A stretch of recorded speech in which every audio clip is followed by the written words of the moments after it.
Olá, queridos estudantes. Aqui quem fala é o professor Jabs e vamos falar um pouco sobre a Revolução Russa de 1917. O Império Russo, no início do século XX, era um país em que 80% da população era camponesa, ou seja, 36 milhões de pessoas viviam em cidades, e enquanto que 142 milhões de pessoas viviam no campo. Ou seja, 80% da população era camponesa. Sem esquecer que o Império Russo, né, detinha o território mais extenso da Europa. E neste imenso território do Império Russo viviam diferentes povos, de diferentes culturas e que falavam diferentes línguas. O Império Russo era uma autocracia, em que o czar era a autoridade máxima. Czar equivale a imperador.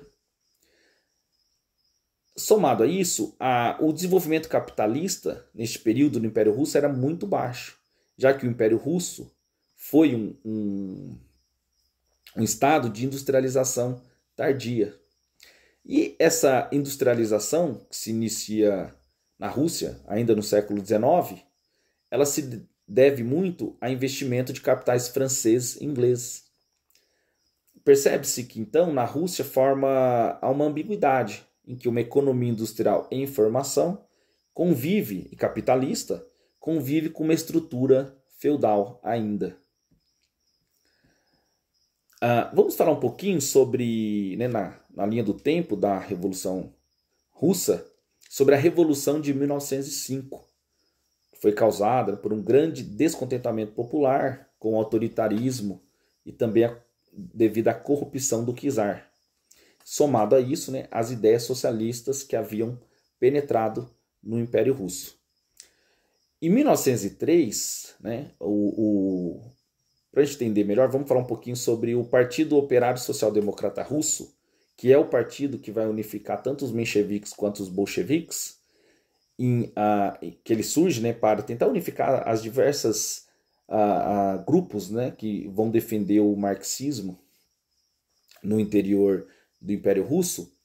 No Congresso de 1903 acontece uma cisão. Então o partido que surge em 1898, né, o Partido Operário Social Democrata Russo, para unificar essas diversas vertentes, grupos que estavam debatendo o fim do czarismo e o que viria depois, que seria o socialismo, racha em dois grupos, ou seja, nos mencheviques, Menche minoria, né, e Bolche maioria. Então, os mencheviques eles defendiam uma transição gradual e pacífica para o socialismo, enquanto que os bolcheviques defendiam que o Império Russo, né, deveria sair do feudalismo e ir direto para o socialismo.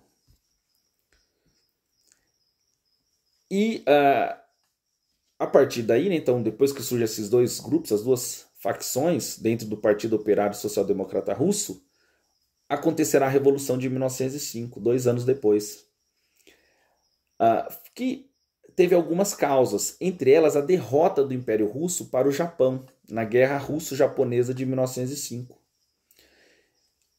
Outro fator, né, que vai levar a essa Revolução de 1905, né, que não é nada mais que um conjunto de greves e manifestações violentas e motins no exército do Império Russo, né, críticos contra, né, o czarismo e ao czar. Então, somada à derrota do Império Russo para o Japão, né, na Guerra Russo-Japonesa de 1905, outros fatores as precárias condições em que viviam a população russa. Então, a população estava muito insatisfeita, o que levará então a muitas greves, a manifestações violentas e a muitos motins no exército. Portanto, qual foi a resposta de Nicolau II? O czar Nicolau II, pressionado para fazer uma reforma política, instituir na Rússia uma monarquia constitucional, e a necessidade de se criar um parlamento. E o czar ele irá reprimir as manifestações. Portanto, não deixará de atender às reivindicações dos manifestantes. Então a Rússia, né, com o czar Nicolau II, fará as reformas políticas que eram requeridas. A Rússia, então, virará uma monarquia constitucional e o parlamento será criado.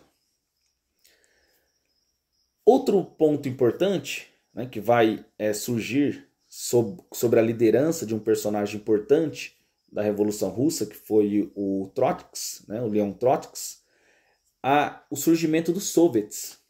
O que eram os soviets? Os soviets eram conselhos populares, compostos por operários e soldados. E o primeiro soviet ele será criado após a Revolução. Outro elemento importante da Revolução Russa, então os soviets, né, que será essa forma de administração, né, de conselho, né, popular, composto por operários e soldados, que irão administrar as fábricas e também irão, né, debater e as políticas que serão desenvolvidas, inseridas na Rússia, né, já depois, né, do fim da Revolução, né, e a queda do czarismo, né, e também do feudalismo na Rússia, que soma-se ainda ao contexto pré-revolucionário, é a participação da Rússia na Primeira Guerra Mundial. Então, na Primeira Guerra Mundial, o Império Russo entrou do lado da Tríplice Entente, ou seja, França mais Grã-Bretanha. E a economia russa, devido aos gastos militares, irá desmoronar. Então, a participação do Império Russo na Primeira Guerra Mundial fará com que o povo sofra muitas privações, sem contar que o exército será dizimado e o Império Russo, inclusive, perderá territórios. E tudo isso somado fará com que ocorra no Império Russo a paralisação da indústria, gerando muito desemprego e muita greve. E aumentará também a influência bolchevique, ou seja, as ideias, né, da transição de uma revolução proletária vai ganhando força no interior do Império Russo. Então ocorrerá a Revolução de Fevereiro. Em 1917, ocorrerá no Império Russo muitas passeatas, muitas greves e muitas manifestações, que fez com que o czar Nicolau II abdicasse forçosamente do poder. E aí formará um governo provisório no Império Russo, que é o período de liderança dos mencheviques. E o seu principal líder dos mencheviques será Alexandre Kerensky.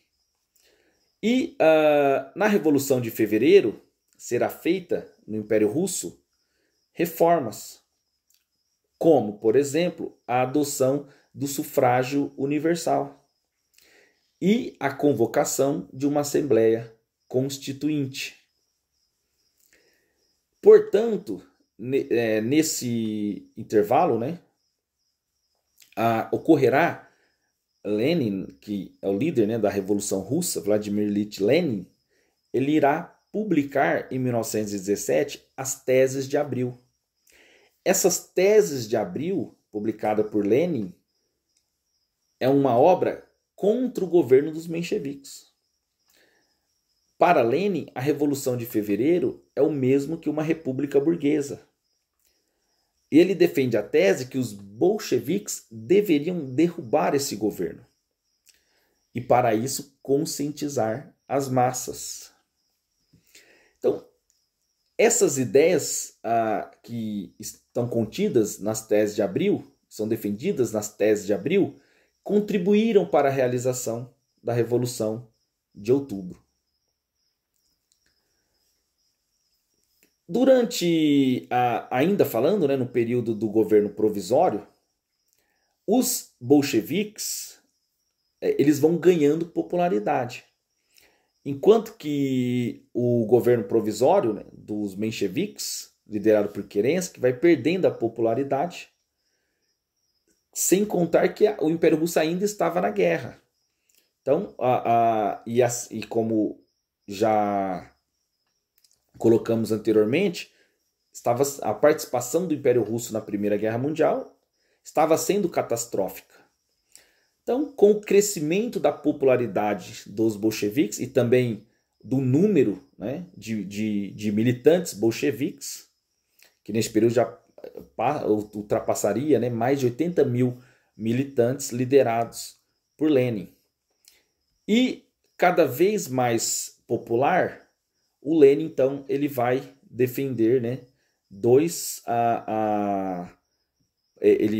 que é aquela frase, né, o lema que ficou muito famoso neste período, que foi de todo o poder aos soviets, ou seja, né, que quem tinha que ter o poder e governar a Rússia, né, depois da Revolução, teria que ser os soviets e não os mencheviques, que equivaleria a uma república burguesa. E também o lema que deveria ser, que a Rússia, né, deveria buscar, que era pão, ou seja, contra a fome generalizada, que neste período, né, era ilustrada pelas famosas filas intermináveis de operários e operárias à espera de míseras gramas de pão. Estava uma calamidade pública, ou seja, os cidadãos russos estavam passando fome. Então Lenin defendia, né, junto com os militantes, que a Rússia, que era necessário desenvolver políticas para acabar com a fome, né? E quem queria fazer isso eram os bolcheviques. Trazer paz, ou seja, acabar com o sofrimento da guerra, e terra pela expropriação dos latifundiários e pela distribuição das terras aos camponeses.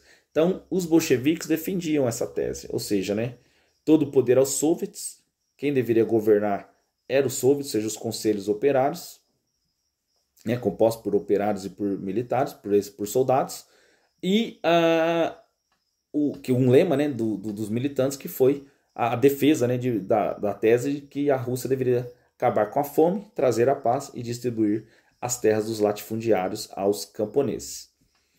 Então, tanto as teses de Abril quanto os panfletos, né, os cartazes que eram defendidos, distribuídos por toda a Rússia pelos militantes, né, pelos bolcheviques, essas ideias foram ganhando força e ocorrerá então a Revolução de Outubro. Se na Revolução de Fevereiro os mencheviques assumiram o poder, né, sobre a liderança de Kerensky, na Revolução de Outubro de 1917, os bolcheviques, que criticavam o governo de Kerensky, farão uma radicalização, né, que defendia uma radicalização na política, e essa radicalização, inclusive, vai produzir o crescimento do número de bolcheviques, ou seja, que defendiam, né, a revolução proletária na Rússia. E também, neste mesmo período, né, da Revolução de Outubro, ocorrerá também a ação dos contra-revolucionários, aqueles que defendiam a restauração do czarismo. Portanto, em outubro de 1917, o Palácio de Inverno é bombardeado e ocorre a tomada do governo pelos bolcheviques. Inicia-se então o governo bolchevique, que tinha, né, como seu líder o Lenin. Então, na Revolução de Outubro, algumas mudanças que irão ocorrer. As terras da aristocracia, da igreja, serão confiscadas. As propriedades dos meios de produção, a propriedade dos meios de produção será abolida e ficarão sob o controle do Estado. Ocorrerá, né, a liberdade de expressão, de imprensa e de greve, ou seja, né, é uma conquista. A nacionalização dos bancos, os bancos serão nacionalizados, e as fábricas passarão então a ser geridas pelos trabalhadores, ou seja, como o professor disse lá anteriormente, pelos soviets, tá? Então, o primeiro soviets ocorre a partir da Revolução após a Revolução, né? Criado após a Revolução.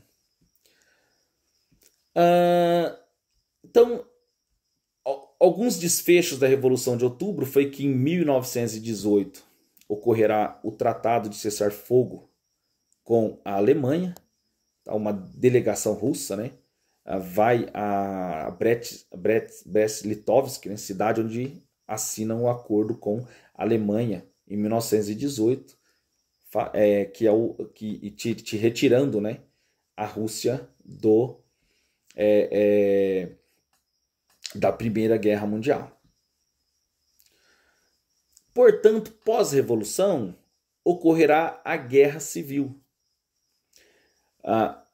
Em 1918, entre o Exército Branco, né, que é internamente a Guerra Civil, composta por contra-revolucionários.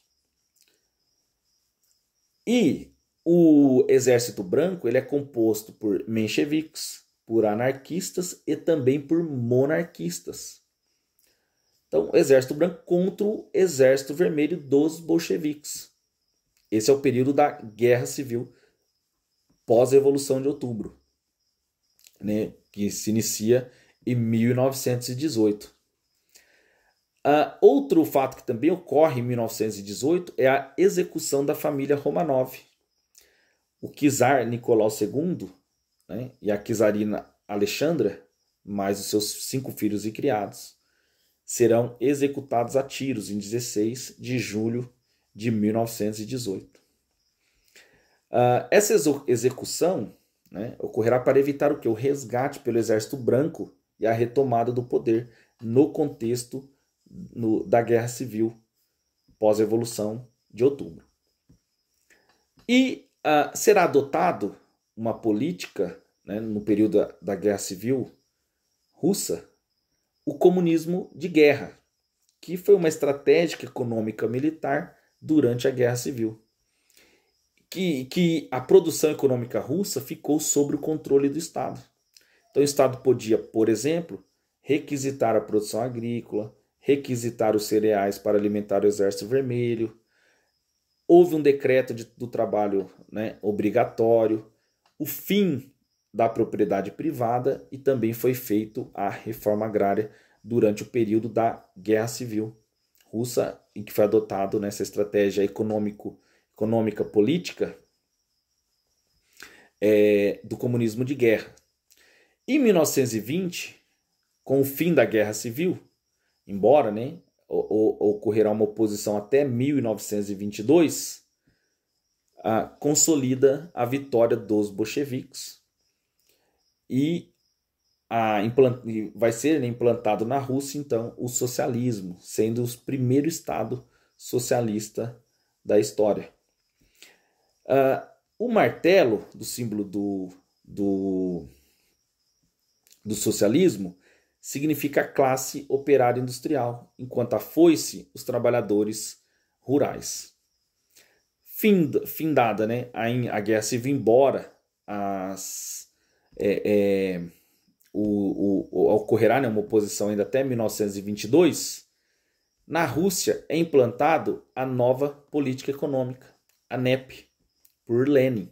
Então, após a Guerra Civil, havia uma crise generalizada na Rússia.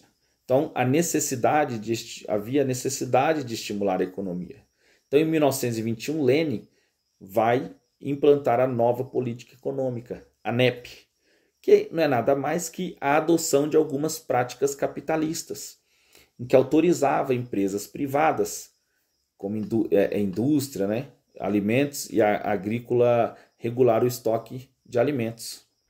Então, a nova política econômica ela foi um período de adoção de algumas práticas capitalistas na Rússia, né, socialista. Que práticas eram essas? Ou seja, as indústrias, né, tanto a indústria, né, e os produtores de alimentos podiam regular o estoque de alimentos. E como que o Lenin justifica a nova política econômica? Que é a famosa frase, seja, um passo atrás, 2 passos à frente. Ou seja, né, nós tivemos que adotar algumas práticas capitalistas para poder construir uma economia socialista.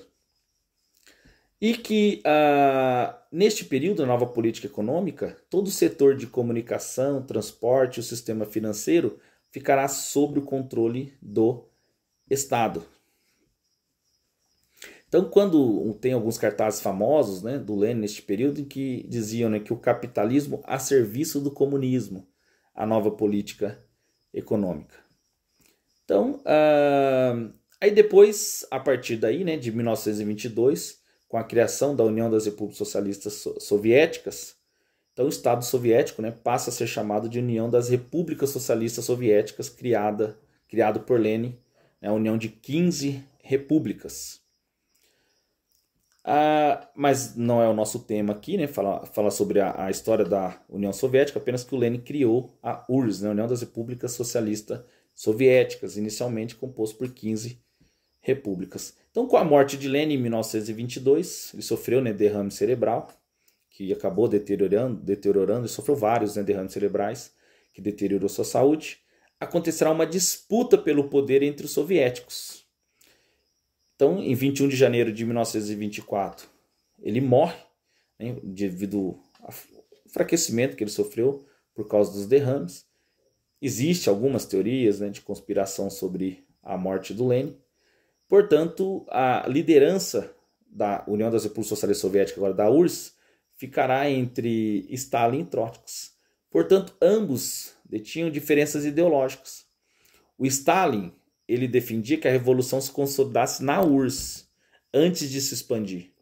Já o Trotsky, ele disse que sozinha a URSS não pereceria. Ou seja, era necessário expandir a revolução para que a URSS pudesse, né, dar certo socialismo na União das Repúblicas Socialistas Soviéticas. E nessa disputa pelo poder, em 1924, no 14º Congresso do Partido Comunista, as teses de Stalin, né, de comunismo em um país só, né, socialismo em um país só, são aprovadas. E o Trotsky é expulso do partido e é exilado no México, onde é morto em 1940. E aí começa, então, o período do governo stalinista. A revolução, né, da revolução, nesse período até 1925, é o período de estabilização. A União Soviética, nesse período, estava ilhada, né, e vivia apenas a sua autossuficiência nacional. Esse é um período em que Stalin irá implantar na URSS, né, ou seja, ele vai priorizar, né, o desenvolvimento industrial, ele vai abolir a NEP, né, a nova política econômica do Lenin, irá iniciar um conjunto de perseguições e massacres internos, transformando a URSS num regime totalitário. Então, o stalinismo, ele é um regime de governo que vai de 1925 a 1953, em que o poder está concentrado na mão do Stalin. Ele será a personificação do próprio Estado soviético, né? O pai do povo soviético. Mas esse é um tema que nós aprofundaremos em uma outra aula. Um abraço a todos e até mais.